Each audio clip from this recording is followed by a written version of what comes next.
Buenas noches, tutor, compañeros, espero todos se encuentren muy bien. Me presento, mi nombre es Carlos Alfredo Muñoz Torres, presento mi documento de identificación.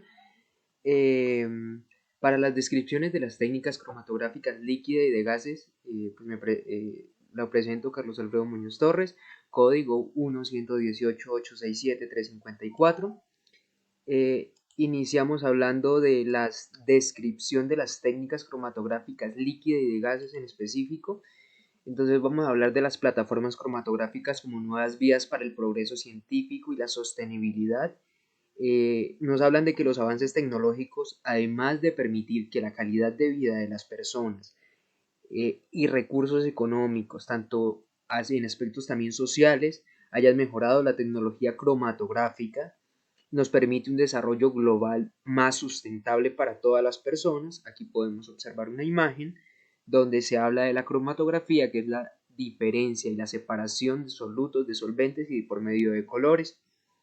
Los sistemas y herramientas cromatográficos nos permiten una mejora y una eficiencia energética y una gestión inteligente de la energía.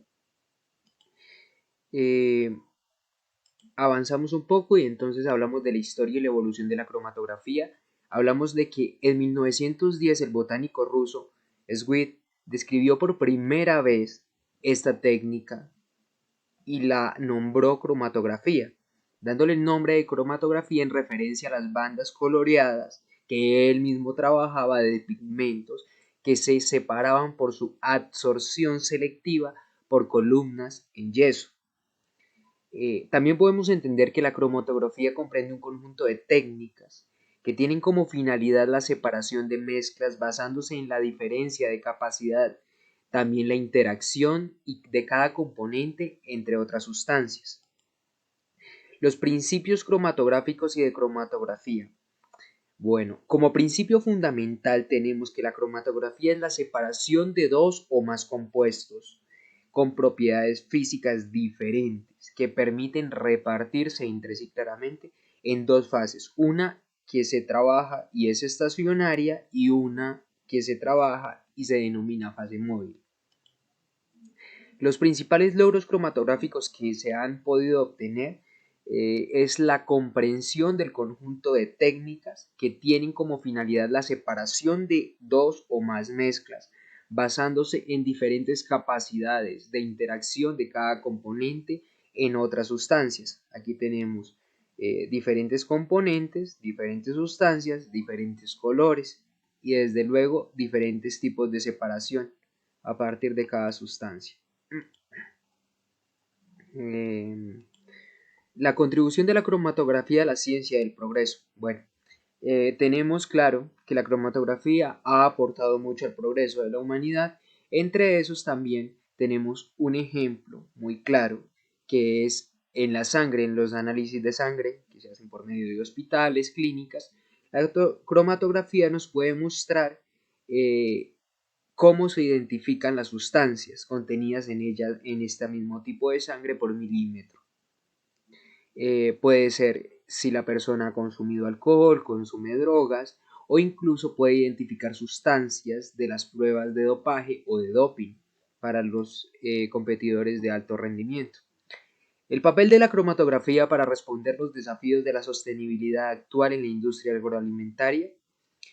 En cierta medida aquí la imagen no lo dice, que podría ser un consumo sostenible de proteínas. Y aquí nos lo explican nuevamente, la cromatografía permite a la industria de alimentos y bebidas proporcionar información precisa, clara, sobre los nutrientes de un alimento en particular y mucho más. Bueno, tenemos que la detección de contaminantes y adictivos, también por medio de la cromatografía lo podemos identificar en el área agroalimentaria. También por medio del área agroalimentaria podemos analizar la calidad nutricional de cada alimento. En los equipos empleados en la cromatografía de gases y líquidos, aquí tenemos un equipo que se trabaja en la cromatografía de gases y en este lado tenemos un equipo que trabaja la cromatografía de líquido. En ambas cromatografías se manejan distintos equipos, porque cada cromatografía, como lo vamos a ver más adelante, maneja un tipo de separación.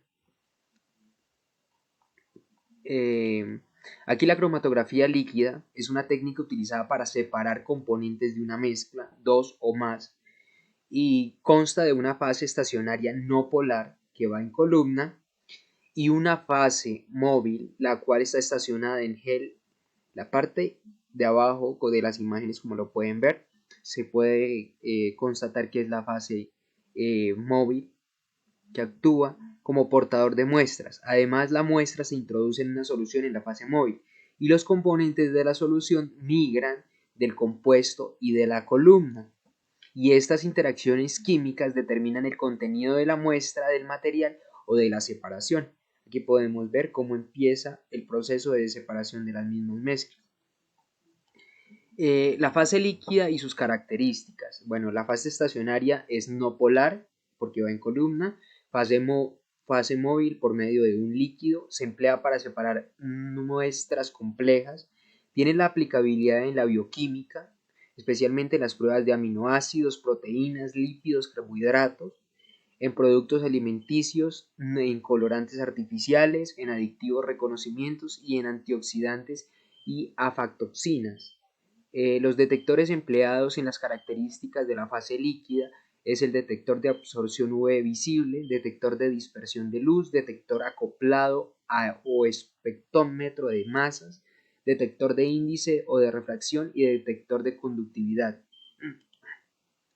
Avanzando en la cromatografía de gases, se tiene claro que la cromatografía es un método de cromatografía en la cual se muestra y se evaporiza, se inyecta en la cabeza del quemador de una columna la ilusión de flujo de fase móvil a un gas inerte. Aquí podemos ver un cromatógrafo, la fase móvil de gases, cómo empiezan a separar la mezcla y hacer que los compuestos se dividan para poder hacer un estudio más claro de las mismas sustancias. La fase gaseosa, características. Vamos a trabajar las características. Entonces se habla de que la elusión se produce por un flujo o una fase móvil de gas inerte. La fase móvil no interacciona con las moléculas del analito. Permite determinar los diferentes comportamientos de una muestra compleja formada por compuestos volátiles. Los detectores empleados: detector de ionización de llama, detector de conductividad térmica, detector termoiónico y detector de captura de electrones. Bueno, aquí continuamos. Cromatografía planar en la industria de alimentos. Aquí tenemos una imagen, claramente nos la muestra por medio de una placa, tiene sus medidas, tiene su medición. Es como un diagrama para entenderlo un poco más fácil. Entonces, ¿qué hace la cromatografía planar en la industria de alimentos? A través de la cromatografía planar, las empresas de los alimentos, agroindustrias o industrias pueden identificar todos y cada uno de los componentes de los alimentos. Con este método se analizan productos en busca de nutrientes, como las proteínas, las vitaminas, y también se maneja mucho para el área de los conservantes y más para probar la calidad nutricional del alimento y de sus productos, subproductos y toda la cadena alimentaria. La cromatografía de columna en la industria de alimentos. Aquí vamos a manejarla de forma general. La cromatografía de columna es usada en el área de los alimentos para separar especialmente proteínas, carbohidratos, y su separación depende de la matriz que está hecha la fase estacionaria, permitiendo o no la interacción con la matriz y su retención y posterior aislamiento. Aquí la misma imagen nos lo indica. La cromatografía de columna en la industria de alimentos se utiliza más para la separación de carbohidratos y también proteínas que podemos observar. Bueno, aquí tenemos ya las referencias bibliográficas que utilizamos como base de investigación para el desarrollo de la misma actividad. Y bueno, profe, muchas gracias. Espero ahora haber ahondado un poco más en su investigación, en lo que usted requería y en lo que requería la actividad y la guía de actividades. Espero se encuentren todos muy bien y